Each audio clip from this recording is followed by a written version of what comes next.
Industri jasa keuangan diharapkan menjadi salah satu motor penggerak recovery ekonomi di tahun 2022 mendatang. Setelah tahun 2020 dan juga tahun 2021, industri jasa keuangan bisa dikatakan cukup tertekan kala penyaluran kredit perbankan juga tidak begitu banyak demand-nya. Seperti apa sebenarnya kondisi makroekonomi Indonesia dan bagaimana industri jasa keuangan menjadi salah satu motor penggerak untuk recovery ekonomi Indonesia ke depannya juga kita ulas hari ini bagaimana manuver jitu jasa keuangan di kala pandemi. Kita lihat dulu bagaimana laporan KSSK di kuartal ketiga tahun 2021 di mana KSSK melaporkan bahwa kondisi keuangan Indonesia di kuartal 3 tahun 2021 dalam kondisi normal. Itu yang dipaparkan oleh Ibu Sri Mulyani Indrawati dalam rapat oleh KSSK yang dimana di dalamnya ada LPS, OJK dan juga Bank Indonesia. Dari pernyataan dari Ibu Sri Mulyani ini tentunya ada dasarnya, ada indikator-indikator yang menunjang sehingga Ibu Sri Mulyani mengatakan bahwa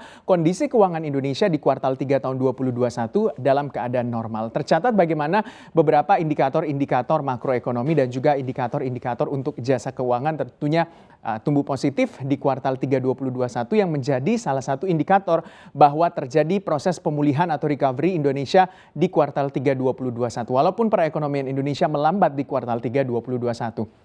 PMI Manufaktur Indonesia di September 2021 di 52,2 yang menunjukkan bahwa terjadi ekspansi di industri manufaktur Indonesia. Otomatis juga bisa menggerakkan sektor-sektor yang terkait dengan industri manufaktur atau industri-industri lain yang tentunya akan recovery secara berkesinambungan. Inflasi Indonesia juga tetap terjaga di angka 1,60% secara year on year dan juga bisa dikatakan neraca dagang Indonesia di September 2021 di surplus 4,37 miliar US dollar. Sementara 9 bulan tahun 2021 untuk neraca dagang Indonesia surplus 25,07 miliar US dollar secara keseluruhan. Lalu ketika kita berkaca lagi bagaimana cadangan devisa Indonesia di angka 146,87 US dollar atau setara dengan 8,9 bulan impor tentunya. BI 7 Days Reverse Repo Rate akan menjadi salah satu juga yang mendukung untuk stabilitas sistem keuangan dan juga recovery ekonomi dengan tetap dipertahankan di angka 3,5% menurut Gubernur Bank Indonesia Bapak Peri Warjio.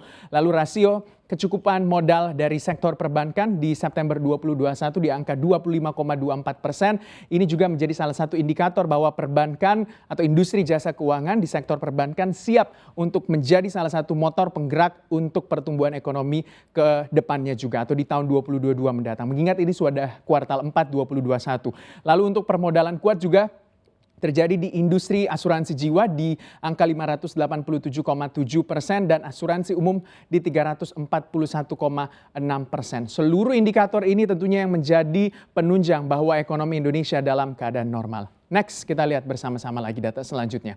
Lalu kita lihat di data selanjutnya ini juga menunjukkan bagaimana tentunya tantangan yang harus juga dilakukan begitu oleh industri jasa keuangan. Kita next, nah ini dia, inovasi tentunya akan menjadi pendorong kinerja industri jasa keuangan. Kita ketahui bahwa ada kolaborasi antara pelaku-pelaku industri jasa keuangan di dalamnya, di mana kalau kita ketahui ada konsolidasi misalnya antara perbankan atau bank-bank mini, tentunya untuk mencukupi rasio kecukupan modal yang ditetapkan oleh otoritas jasa keuangan, dan juga selain itu ada kolaborasi antara perbankan, multi finance dan juga tentunya fintech atau financial technology untuk tetap mendorong bagaimana perekonomian Indonesia tetap tumbuh. Selain itu juga kalau kita ketahui e-commerce juga sudah mulai melakukan kolaborasi dengan perusahaan-perusahaan, utamanya mungkin kalau kita lihat kolaborasi asuransi dengan perusahaan fintech atau digital yang terbaru adalah BP Jam Sostek dengan Shopee Pay begitu ya. Ini untuk mempermudah pembayaran secara digital. Tentunya kolaborasi ini diharapkan dapat mendorong pertumbuhan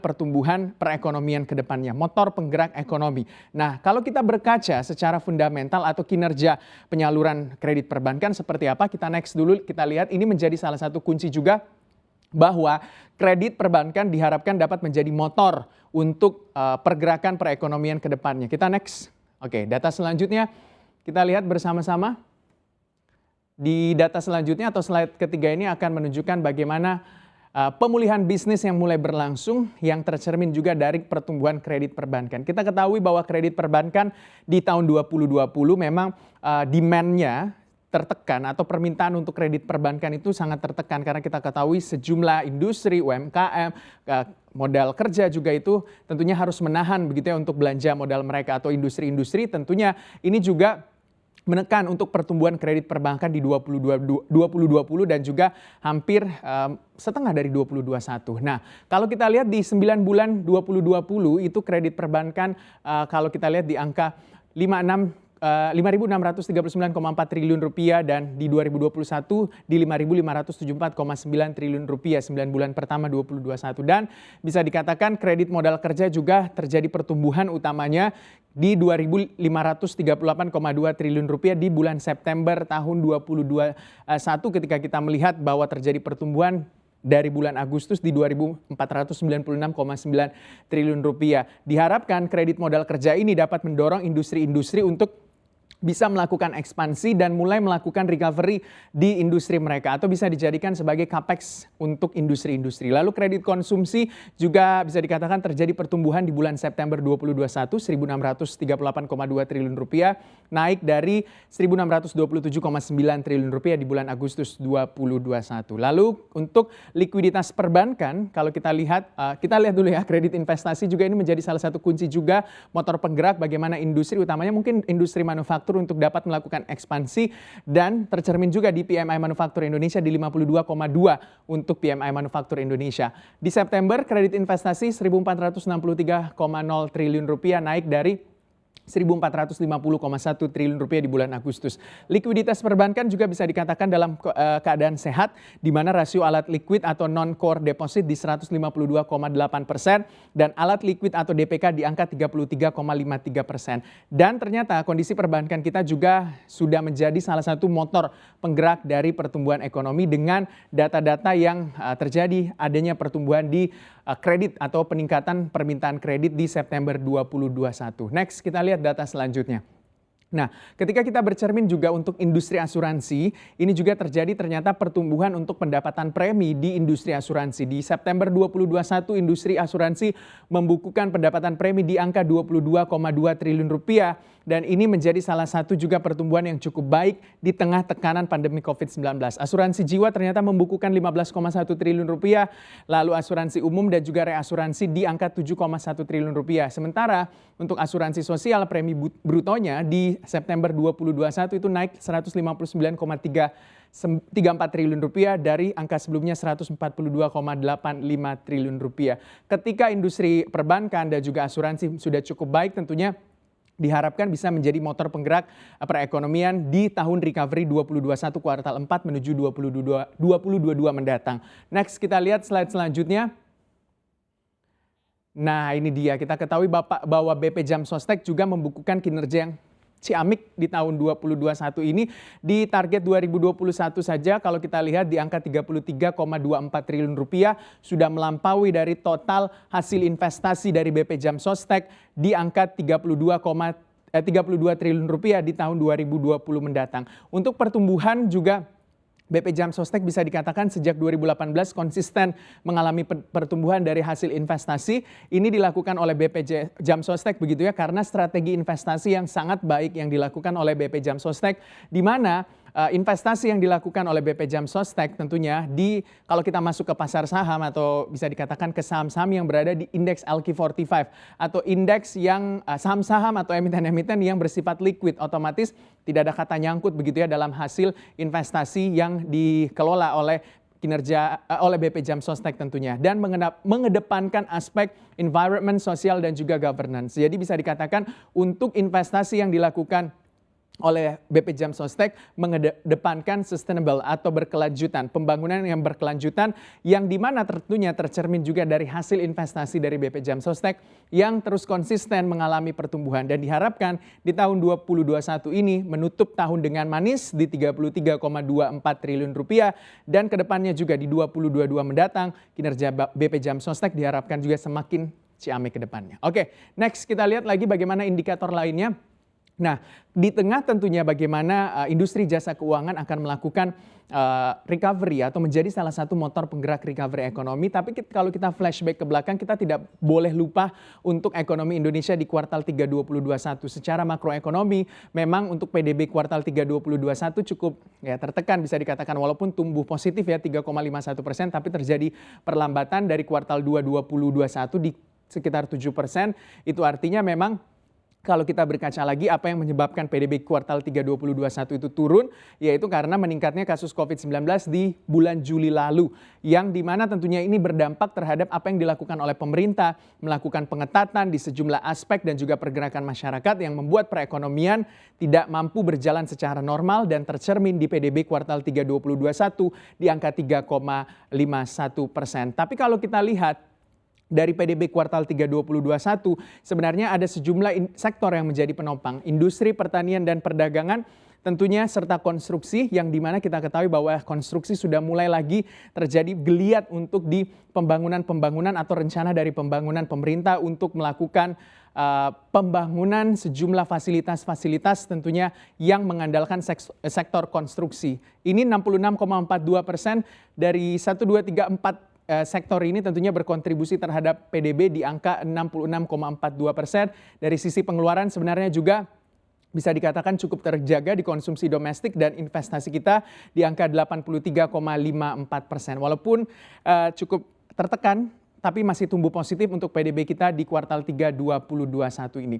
Next kita lihat lagi bagaimana indikator lainnya yang tentunya juga diharapkan mampu menjadi penunjang dan pemulihan ekonomi Indonesia di tahun 2022 mendatang. Diharapkan tentunya di tahun 2022 mendatang Indonesia itu sudah melakukan recovery ekonomi dan terjadi recovery ekonomi yang jauh lebih baik yang ditopang oleh sejumlah sektor, termasuk adalah industri jasa keuangan yang menjadi motor penggerak pertumbuhan ekonomi kita juga, dan tentunya diharapkan juga mampu bertumbuh positif juga di 22 mendatang. Tapi ada kekhawatiran yang perlu juga diantisipasi. Ini juga tentunya yang menjadi perhatian global yang membuat tentunya nanti proyeksi ekonomi Indonesia oleh lembaga keuangan baik global dan juga domestik kita ada koreksi atau mungkin dipangkas begitu untuk pertumbuhan ekonominya. Tapi kalau kita lihat dulu apa yang perlu diantisipasi di kuartal 4 dan juga menuju tahun pemulihan 2022 mendatang, yaitu adalah pertama supply chain global. Kita ketahui bahwa masalah rantai pasok saat ini menjadi masalah di sejumlah negara, termasuk 2 negara dengan ekonomi terbesar di dunia, yaitu Amerika Serikat dan juga China. Tentunya terjadi atau ketika terjadi gangguan dari rantai pasok atau supply chain secara global, itu berarti otomatis arus barang tentunya agak cukup terganggu. Padahal kita ketahui bahwa Indonesia sebagai salah satu negara dengan jumlah ekspor terbesar ke Tiongkok, yang dimana kalau Tiongkok juga mengalami gangguan rantai pasok, utamanya mungkin untuk barang modal, itu membuat juga atau akan berdampak secara tidak langsung kepada ekonomi Indonesia. Karena kalau kita ketahui bahwa Bu Sri Mulyani pernah bilang penurunan 1% ekonomi Tiongkok akan berdampak 0,3% sampai dengan 0,6% untuk ekonomi Indonesia. Lalu krisis energi juga masih membayang-bayangi di kuartal 4 2021 ini dan diharapkan sebenarnya sudah mampu teratasi oleh global. Tapi nampaknya krisis energi yang membuat tentunya harga komoditas melambung tinggi, utamanya mungkin batu bara. Tapi di satu sisi begitu ya, kita sebagai salah satu pengekspor batu bara terbesar diharapkan mampu juga mengambil celah dan juga ceruk pasar tersebut untuk meningkatkan ekspor batu bara kita. Tapi ada juga tantangan tentunya terkait dengan krisis energi, yaitu di mana negara-negara maju dalam konferensi G20 sudah menyepakati akan mulai mengurangi untuk penggunaan energi batu bara atau energi fosil dan yang tidak ramah lingkungan dan bergerak menuju green energy atau energi yang lebih hijau begitu ya. Nah, ini juga menjadi salah satu tantangan bagi industri batubara dalam negeri kita. Nah, untuk inflasi Amerika Serikat dan juga stagflasi di China ini sebenarnya juga yang masih menjadi bayang-bayang. Ketika 2 gajah atau perekonomian yang terbesar di dunia tentunya terjadi permasalahan, otomatis semut-semut di bawah akan terinjak-injak. Nah, ketika inflasi Amerika Serikat yang melambung tinggi, tapi di satu sisi tentunya ketika kita ketahui bahwa jumlah atau perekonomian Amerika Serikat tertekan sama seperti China begitu ya, yang dibayang-bayangi stagflasi atau perekonomiannya tertekan tapi inflasinya agak melambung. Ini sebenarnya juga yang harus diantisipasi oleh Indonesia ketika melihat sejumlah data-data makroekonomi secara global juga atau sentimen-sentimen global yang perlu diatasi oleh Indonesia. Otomatis tentunya proyeksi ekonomi Indonesia oleh Lembaga Keuangan Global dan juga domestik di 2021 itu akan terjadi atau dipangkas begitu ya, karena kita ketahui IMF memangkas untuk tingkat perekonomian Indonesia di full year 2021 dari angka 3,9% turun menjadi 3,2%. OECD juga memangkas dari 4,7% secara year on year turun menjadi 3,7%. Dan juga World Bank memangkas dari 4,4 sampai di angka 3,7%. Dan Bank Indonesia juga melihat bahwa ekonomi Indonesia masih akan tumbuh di rentang 3,5% sampai dengan 4,3%. Walaupun memang tidak sesuai dengan ekspektasi karena katalis domestik atau sentimen domestik kita yang terjadi pengetatan di kuartal 2 2021 dan juga kuartal 3 2021 akibat melonjaknya kasus COVID-19. Tapi diharapkan dengan penurunan jumlah kasus COVID dalam negeri bisa menjadi salah satu sentimen untuk pemulihan ekonomi. Dan secara global juga terjadi uncertainty atau ketidakpastian juga masih membayang-bayangi negara-negara besar. Tentunya ini juga diharapkan mampu diantisipasi oleh Indonesia sebagai salah satu negara yang diharapkan dapat melakukan recovery ekonomi di tahun 2022 mendatang.